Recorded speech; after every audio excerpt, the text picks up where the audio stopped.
Hello, so welcome to another reading vlog. This week I have a few things that I want to be reading. Also though, we'll probably have a slow start to the vlog in terms of reading because it is my birthday tomorrow. Although it's also meant to rain a whole bunch the next few days, so maybe I will be reading more. We don't know what's happening and that's okay. But something I will definitely be doing is continuing Death of the Author. I did start this last night and I think I read a couple of chapters and I was quite enjoying it.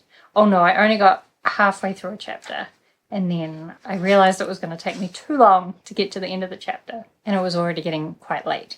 Anyway, this is about this woman named Zilu. The first chapter was like an interview with her sister, basically saying, you know, my sister's not everything that you think she is. You've just built this fake picture of her based on some idea you have of her based on her fame, and kind of implying that her sister is much more like self-absorbed and causes her a lot of trouble. Then the next chapter we have Zilu at her sister's wedding, and it's interesting because she's trying to make it all about her sister and say I don't matter, but at the same time she's just losing her job at the university and she does have her own struggles that she's dealing with. So all I really know about this is that apparently she is going to write a story. So she's an author, although her latest work just got rejected, which is another reason why things aren't going well for her. But I believe she's going to write a book called Rusted Robots. So this has a removable cover and she's going to write this book called Rusted Robots that's going to get very popular.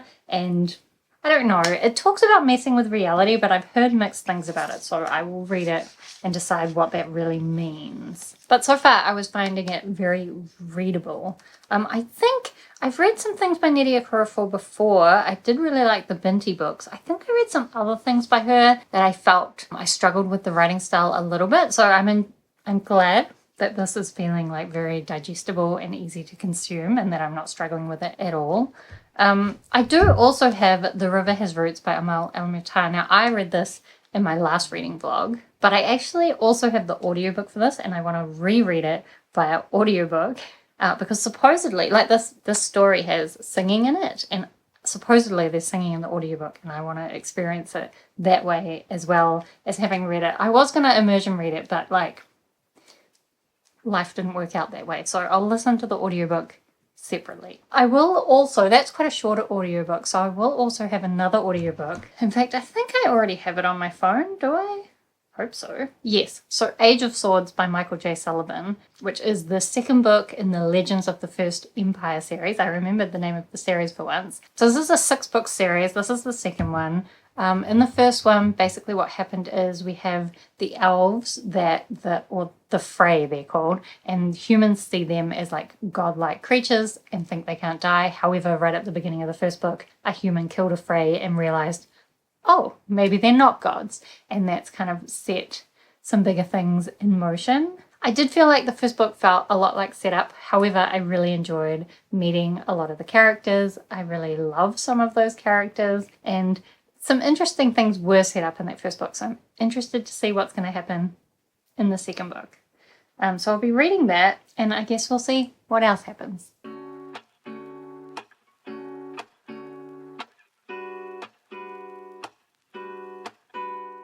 Hello, so I'm actually really glad that yesterday for my birthday we mostly took a day of relaxation and resting because I really needed it, I think. I'm feeling better today than I have been the last week. And it's a super rainy day, so I've been trying to like catch up on things. I've also been trying to read a decent amount of Death of the Author. I have been reading it, of course, without the dust jacket. But to be honest, I prefer the Rusted Robots story. So we're getting little snippets. Honestly, maybe we've only had 3 chapters of the Rusted Robots so far. I'm about a third of the way through, and then we're getting just this author's life as she deals with, she's dealing with the fame of it, but really that's not the focus of the story. The story is more about her family's reaction to things is a big part of it, and at this point I really hate her family. I'm so mad at them,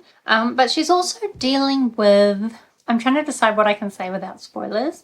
So I forget actually whether I've said that she is paraplegic And that was kind of like a result of an accident she had when she was 12. And there's kind of an opportunity for her to use technology in a way that might help her. Is that vague enough to avoid spoilers?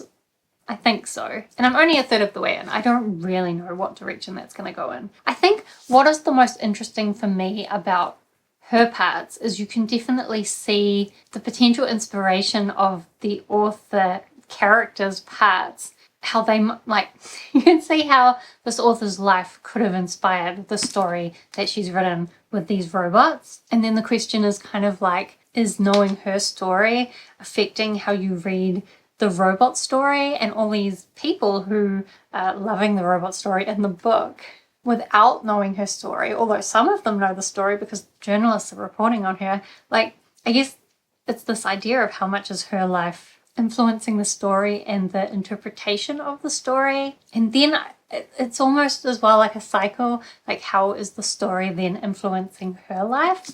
So it's definitely got some interesting ideas. As I said, I prefer the robot story. So the robot story is along the lines of we have Humes, which are these humanoid robots that like to have physical bodies. And the one we're following in particular is a scholar who basically goes out and searches for remnants of human data so that they can like collect human stories, because the only thing that robots can't do by themselves is create stories. And the Humes are kind of coming up against the nobodies or the ghosts, which are the AI that don't have bodies, right? That's why they're called the nobodies. And they have like quite a different view of the world than the Humes. And so there's a bit of conflict there. And then this robot, this Hume that we're following, this Hume scholar, has come across this piece of information that's very important and very bad. And they're trying to do something with that. Anyway, I really like the robot story. I do still like the story with the author, and I'm interested to see where it's going to go. But I think I get really frustrated with all the everyday normal life stuff and like the annoyingness of it. Like especially, for example, her family and the way that they're acting. So I think I'm now on page 160. I've been trying to read 100 pages of this today because I kind of wanted to try in May, trying to actually read 100 pages a day. I think I always think 100 pages a day is like a very realistic goal for me to read that many pages. And then in reality, I very rarely do it. And if I could do it, I had a look at my numbers, like I would almost double the amount that I'm actually reading. So then I feel like it's probably not realistic, but I thought, why don't I just try and see what happens? So I think I've read about 80 pages of this today, this morning, since it's so rainy. And I will try and read like another little bit after this. I'm going to film my wrap up and then maybe read this. Maybe do some editing. I don't know. Rainy day stuff. Anyway, that's what we're going to do. I haven't actually had any time to listen to my audiobook, although we did go to the library yesterday and I got my library copy, even though I'm going to listen to the audiobook. Now I can hold this up, although it's quite shiny. Anyway, I can hold this up instead of having to edit it in.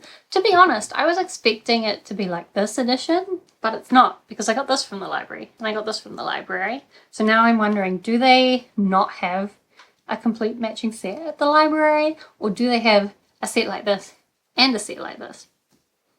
I don't know, but this was not what I was expecting to be on the whole shelf. But hopefully I'll have some audiobook time at some point. I don't know when, because it's raining and I'm not going anywhere. And when I talk about doing 100 pages a day, I'm not talking about audiobooks. That's like a whole separate reading space and time for me, because I only really read audiobooks when I'm running or doing particular kinds of housework.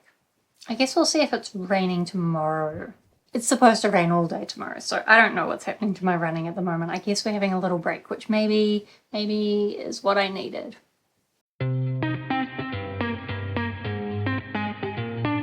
Dancing to your beat, wanting to blend in, no self-expression. Hello, so winter has arrived here, and last night it was freezing cold. So today I've been trying, because it's the first sunny day in a while, even though it's meant to be colder overnight and just in general, I think. But there is lots of sun coming in today. Look, you can see it on my fingertips.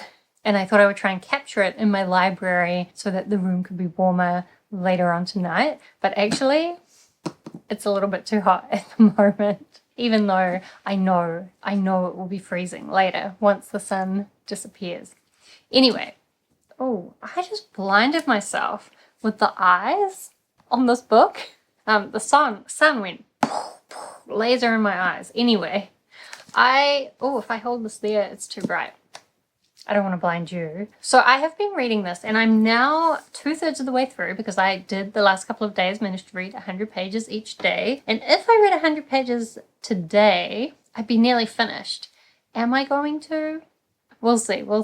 I will say a big section of this in the middle was much more focused on like her family, her relationship to her family, and some like family events kind of happening. And I don't mind it, but it's not my favorite. Like, it's not the kind of story that I love. It's just like everyday normal stories. And I really want this. I want this to lean into the connections between the stories, even though they're still there, but they're just not the connections that interest me. I will also say there is a lot in here about her fame from having written this book, and it's not really very realistic. I mean, I know this is what fame is like, but I don't really think authors get the level of fame that she's kind of claiming to have gotten in this book. I feel like it's quite exaggerated. Maybe it is what it feels like to have any level of fame and like to be recognized occasionally, but this is like her being recognized everywhere. And I just don't think there's that many readers, especially of weird sci-fi books, even if it was like a super massive blockbuster. Like, for example, Murderbot, about to be very popular, right? But do many people recognize Martha Wells on the street? Not really, although I guess there are reasons why this author is more recognizable. Anyway, I don't quite buy the level of fame that she supposedly has, but it still allows her to make some good kind of points about other people's interpretations of you and kind of the whole thing with social media and fame. But still, most of the middle is feeling very contemporary. There are still some bits of the robot story, and I like the robot story, don't get me wrong, but it is another thing that kind of makes me call into question this book being so popular. Because even though I like the robot story, if I was just reading the robot story, I'd be like, yeah, well, this is fine, but it's not exactly like mind-blowing the best story I've ever read. Like, although I was about to say, so why would it be getting such massive hype? But then I thought about Fourth Wing, and I realized maybe it isn't the good stories that get this level of hype. But still, like Rebecca Yarros, right? Author of Fourth Wing, which is massive. Would you recognize her in the street? I wouldn't. I don't think most people would. Anyway, I'm hoping the end of this will do some more weird stuff with the links between the two stories. I'm also very excited to see how the robot story ends. Oh, it better give me a good ending. I'm a little bit worried it's just going to leave me hanging. Anyway, that's that one. Then as well, I did start listening to Age of Swords this morning when I was hanging out the washing, since we are getting a little bit of sun and maybe it will actually dry. So I think I'm about 20% of the way in. I put my bookmark in the physical book, even though I'm listening to the audiobook. And I feel like with the audiobook, what I feel like is that the pacing of the story isn't as good. And part of me is like, is it because I'm listening to it to the audiobook versus how I read the first book physically? I don't think it is that though, because in the first book, we had like big things happening right from the start, and there were kind of like inciting incidents that then the characters were dealing with, and there was like quite a lot of momentum throughout the whole story. But this here now, really, our characters are kind of preemptively planning for things to happen. And we're getting a lot of different characters' perspectives. And even though I'm sure that all of it is going to be relevant eventually, it is just like a bunch of different people doing more kind of everyday things.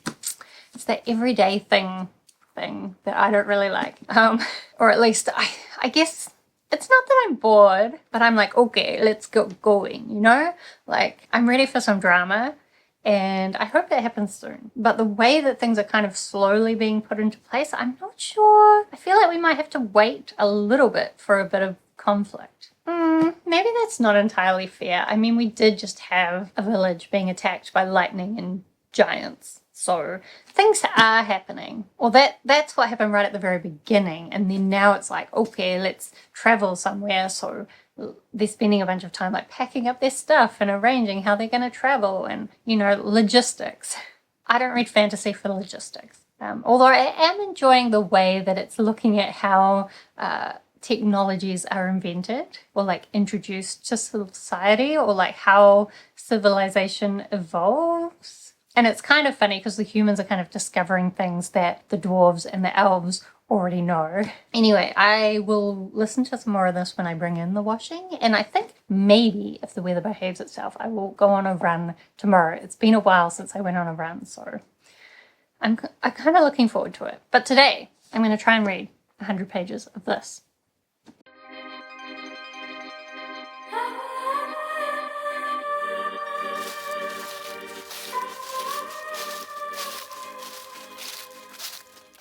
Okay, so I don't know what's happening with this lighting in here. I haven't tried to do good lighting at night for a long time because it's been summer. We've had plenty of sun. However, I've just closed my curtains because I'm trying to like keep as much heat in the room as I can because it's starting to get really cold. Anyway, I finished off Death of the Author and that ending.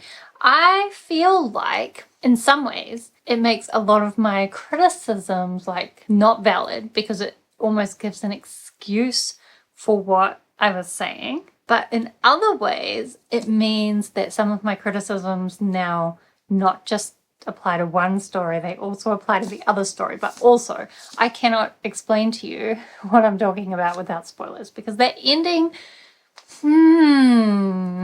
it changed things in a way. But I feel like it was very, also I just washed my hair, by the way, which is why I'll be like constantly thinking, oh, what the fuck is my hair doing? Anyway, that's not what we're talking about. We're talking about this. I feel like the overall structure of this and what it was trying to do was very ambitious. And in some ways, it pulled it off. In other ways, I wish it could have been better.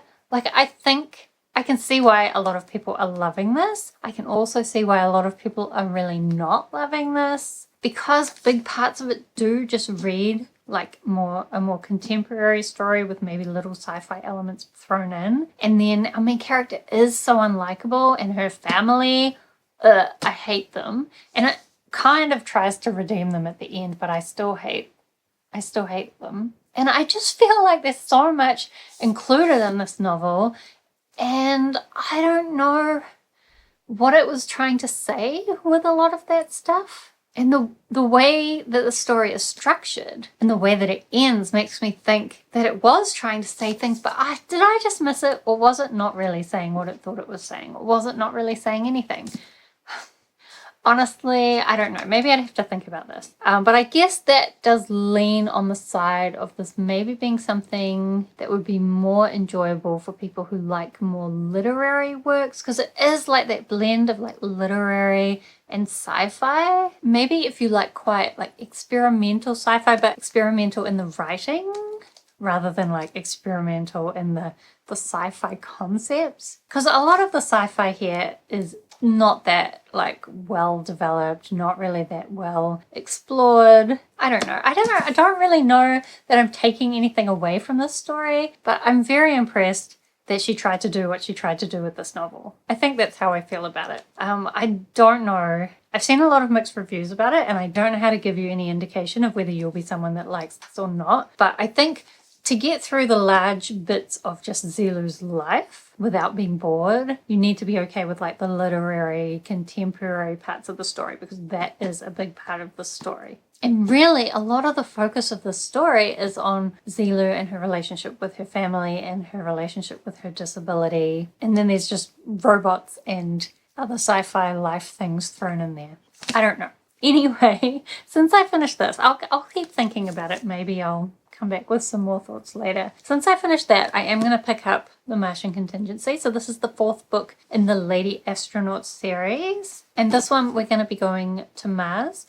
So basically, in the first book, it's a alternate history where basically a meteor hit the Earth in the 50s, which accelerated the space program because now the Earth is going to become uninhabitable like fairly soon. So they're trying to just like figure out how we can live outside of Earth. We have basically a bunch of women who are very qualified to be astronauts trying to be involved in the program. And then I think in the second one, they're like doing a bigger trip to the moon. The third one follows another main character who is kind of living in this moon habitat, and there's a bunch of sabotage going on. It gets quite political because her husband is like the potential next president, and there's a lot of like conflict on Earth because people are like, stop focusing on the space program, just focus on, you know, looking after everyone on Earth, even though that's a losing strategy in the long run. Anyway, in this one we're going to Mars, so I'm going to start this one. I don't know if I'll finish it in this vlog because I don't know how much longer I'm going to make this vlog, but if I'm going to keep to my 100 pages a day, I need to read 60 pages of this. And I've also been super unproductive at other things the last couple of days, so I need to do some other things tonight. So I don't know, already maybe my 100 pages a day is breaking down. Oh, because yesterday I didn't quite make it either. Yesterday I got to 87 pages. Oh well, whatever, it's not that important. I did suspect it might not be possible. As well though, I have been reading some more of Age of Swords and I'm now about halfway through it. I do feel like now we've kind of been introduced to what's actually happening in this book. A lot of the beginning was just like, I don't know, mucking around is not the right way to describe it, but just like them dealing with the consequences of the first book. How I would describe it in the beginning was it's like an RPG when you kind of complete the initial stages of the game and then the world opens up, and I just felt like the world had opened up but we didn't really know where to go yet. But now some of our characters have somewhere that they're going. To be honest, it's probably more of like a side quest if we're using that RPG analogy. We're going to go off and get something, fight some kind of like minor boss, you know. But I'm sure our characters are going to learn a bunch of things and gain a bunch of important things along the way. So in some ways, I feel like these books are a little bit like predictable in their fantasy, but I'm still having a good time because I do like the characters. There is a lot in here of these different characters like developing different technologies or like abilities, like we've invented the wheel, scissors, writing. We're inventing writing. And some of these things are things that the elves and the dwarves already have, but some of them are maybe not. And I like seeing that element. It's a lot of fun, but also I think I'm just craving like big epic fantasy with like big crazy mind-bending things happening, and this is not quite that, but it is still quite enjoyable. So I will be continuing this. I don't know when, but maybe I won't end this vlog until I at least make some more progress with this, because otherwise all I've done is read this. I feel like since my birthday, or since May has started, I've been like feeling on top of things, yet I've just realized maybe I haven't been doing anything. So we will, I don't know.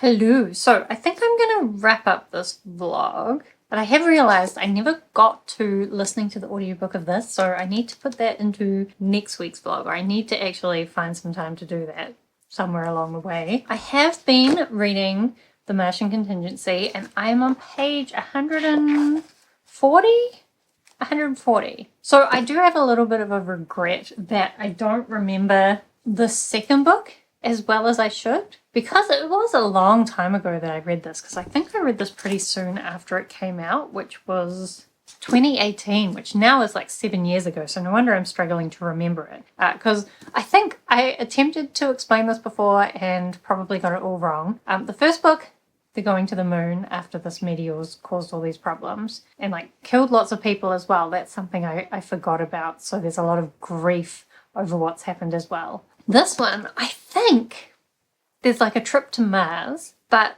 things go wrong. So I think our main character, Elma, doesn't actually end up going to Mars. I'm trying to like extrapolate what happened in this based on what they're talking about in this one. Because like the first, second, and fourth books in this series follow Elma York, and she was kind of really involved in the PR and like trying to get women involved in the astronaut program. So because of that, she kind of has this reputation, like people know about her, she's famous, and so they often use her not just because of her piloting skills and her maths skills, but also because of this like fame that she has and this like public perception. So in this one, she's been put in like kind of a leadership position. She's like the second leader of the mission where they're setting up this habitat on Mars, and she's really struggling with that leadership position. As well, it's quite clear that the people who went on the first mission to Mars and set up the initial habitat, something has happened there that they're not telling her about, and they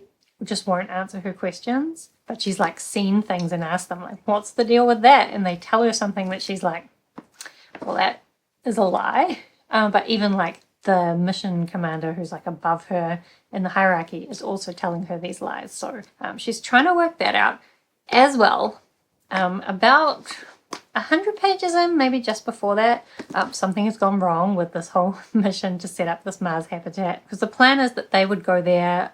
She's there with her husband. So the plan is that there's 20 of them there. I think there's another 80 up in space waiting to come down, and then they're going to send like another expedition, the third expedition to Mars soon, and that is planning to have like teenagers in it, and then like people will actually be living on Mars. But they've got to set things up first, and things have gone wrong, so they're trying to just deal with what went wrong. But there's a question like, is it just like a natural something went wrong as things do? Or was it sabotage? Because we still have these Earth first kind of people trying to sabotage the space mission. And if it is sabotage, did it just get really dark in here? Maybe. If it is sabotage, then is it related to this thing that they're keeping secret from her?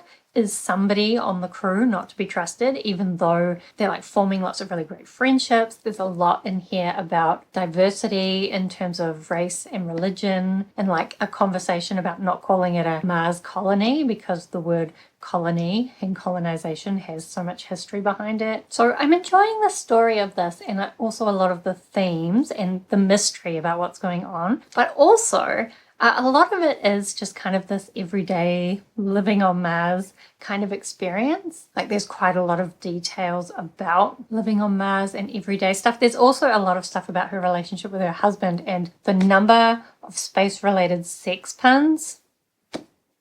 It's a lot. I could do with less of that. I think I remember that from the earlier books as well. Like not the third one, because the third one we follow a separate character. And I actually am thinking at this point that maybe I like the third one best. I don't know, the first one was pretty good too. And what I remember of the second one was good, but it's just been so long since I read it that I've forgotten a lot about it. It's weird how I remember the first book better, I think. Maybe just because that was a new introduction to the world and the setup, whereas this wasn't. I'm not sure. Anyway, I will continue this in my next vlog. I guess I'm nearly halfway.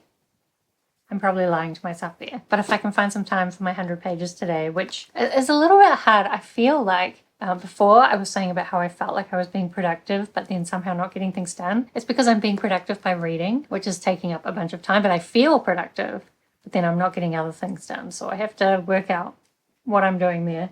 Work out my priorities. Anyway, I'm enjoying this. I will continue it. Actually, I did also want to say there is a thing that I think is going to be a plot point in this that is also a plot point in this book. And I hate that plot point. And I can't talk about it for either of these books because it's spoilers. But like, if you've read this book and this book, maybe you can guess what thing I'm talking about. But I always hate it. Anyway, we'll see how the Martian Contingency deals with that as it goes on. As well, I've been continuing the audiobook of Age of Swords. I didn't actually update my bookmark in the physical book that I have here, but I'm past this point. I know my Libby app is telling me I'm 85% of the way through. So I felt like what just happened was the big climax, fighting the big boss of the book. And it was very exciting. We learned a lot of stuff through that little side quest. Our characters kind of developed and learned a lot about themselves. And I really liked, it's mostly women and some dwarves, mostly women who have gone on this quest, and then the men are back kind of trying to prepare for war. I don't care about that story as much, and also they're like so much less competent than the women, which I have mixed feelings about, I guess. I kind of enjoy, but also don't enjoy it at the same time, because it means when we're getting the men's part, I'm like, oh, come on guys. Also, I don't really like war stuff, so those aren't my favorite bits, but I do think Michael J. Sullivan writes it in a way that it is more interesting than it could be. And I think the point of the story is actually that these guys are making really dumb decisions without the help of the woman. Anyway, what I was saying is I thought I was past the big action, but something else just happened. So in the last 15%, I think we might get a bit more excitement. So I will also finish this off in the next vlog. So next vlog, I guess I'll be continuing 3 of the books that I started in this video, and the only one I actually managed to finish off was this one. But I think I'm still happy with the amount of reading I did. Although I still have mixed feelings about this one, actually. And the more I think about it, the more mixed my feelings are. But I will say, there's definitely a lot, actually, that you can think about with this one. Especially once you know the ending. I've been kind of trying to reinterpret a lot of things based on that context. And I don't know if I like all the messages in this book, but I definitely like the questions it's raising. I think I'll be thinking about this one for a little while, so I still don't know how to tell you whether you will like this or not, but you do definitely have to be able to put up with a lot of like family drama, and there's also a lot kind of in there about fame and other people's perceptions of you, and even knowing the end and taking all the sci-fi elements into account, I still think that the reading experience of those bits is very contemporary. Anyway, I did enjoy that, even though I have mixed feelings about it to some degree. So that's the end of the vlog. Let me know if you've read any of these books. I would love to chat with you about them down in the comments, or let me know if you've been reading anything exciting lately. Do subscribe if you'd like to see more of my bookish videos. Otherwise, thank you so much for watching. I hope that you are doing well, and I will see you next time.